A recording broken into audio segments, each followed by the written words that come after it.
Women's world కప్లో భాగంగా India Pakistan మధ్య కొలంబోలో అక్టోబర్ 5వ తేదీ మ్యాచ్ జరగబోతుంది.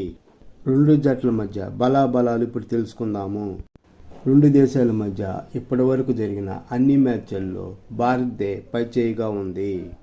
ఇండియా తన మొదటి మ్యాచ్ శ్రీలంకపై గెలిచి మంచి ఫామ్లో ఉంది.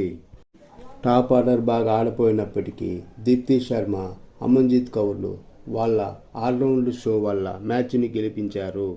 మన జట్టులో స్మృతి మందాన, ప్రతికా రావెల్, హర్నీ డియోల్, హర్మన్ ప్రీత్ కౌర్, జెమిమా రోడ్రిగ్స్, రిచా ఘోష్ లాంటి బ్యాటర్స్ ఉన్నారు.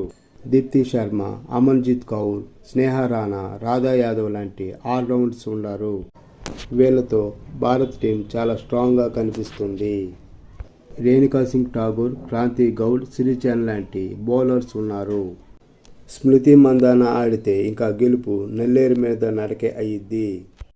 మిడిల్ ఆర్డర్ కూడా చాలా ప్రాబ్లంగా ఉంది. పాకిస్తాన్ వాళ్ళు స్పిన్తో అటాక్ చేసి మనల్ని ఇబ్బంది పెట్టచ్చు. పాకిస్తాన్ టీం విషయానికి వస్తే పాకిస్తాన్ టీంలో సీనియర్స్, జూనియర్స్ ఇద్దరు కలిసి ఉన్నారు. మునీర్ అలీ, ఎస్ అమీర్ బ్యాటింగ్తో ఆలియా రియాజ్, ఫాతిమా సనా ఆల్రౌండర్గా ఆడగలరు. బౌలింగ్ విభాగంలో డయానా బియాంగ్, ఎన్ సంధులు బాగా వేయగలరు. పాకిస్తాన్ బంగ్లాదేశ్పై ఓడిపోయి చాలా నిరాశలో ఉంది. పాకిస్తాన్కి కొత్త తరం ఆటగాళ్లు ఈ మ్యాచ్లో ఆడుతున్నారు. స్పిన్తో భారత్ను కంట్రోల్ చేయాలని చూస్తున్నారు. స్థిరమైన బ్యాటింగ్ ఆర్డర్ లేదు పాకిస్తాన్కి. ఓవరాల్గా ఇండియా గెలవటానికి 99% ఛాన్సెస్ ఉన్నాయి. కానీ క్రికెట్లో ఏదైనా జరగవచ్చు.